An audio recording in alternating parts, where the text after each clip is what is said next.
ఇలా చూడు, నువ్వు నన్ను చూసి పల్లికిలించావా? బదులుకి నేను నిన్ను చూసి పల్లికిలించానా? నా పేరు కృష్ణ అండి, నా పేరు మధుమతి అండి, నేను మిమ్మల్ని ప్రేమిస్తున్నాను అని కలిసి తిరగడం, రోడ్లో నడిచేప్పుడు తెలియనట్టుగా ఒకరినొకరు రాసుకుని పూసుకుని తిరగడం, బస్ లో ఒకళ్ళ మీద ఒకళ్ళు వాలిపోయి నిద్రపోతున్నట్టే నటించడం, థియేటర్లలో ఒకళ్ళ భుజాల మీద ఒకళ్ళు చేతులు వేసుకోవడం, ఇలాంటి కథలన్నీ నా దగ్గర సాగవు. నన్ను లవ్ చేస్తే ఏమేం సమస్యలు వస్తాయని నీకు తెలియాలి. అందుకనే మా నాన్నే శంకర్నే కలవమన్నాను.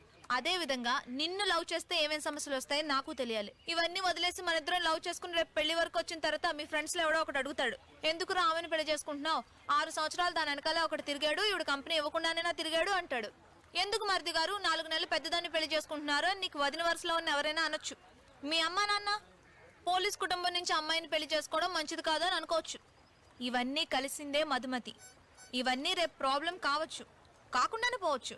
సపోజ్ అయితే నువ్వు ఫేస్ చేయడానికి రెడీ అంటే లవ్ చేసుకుందాం, లేదా ఎవరి దారి వాళ్ళది.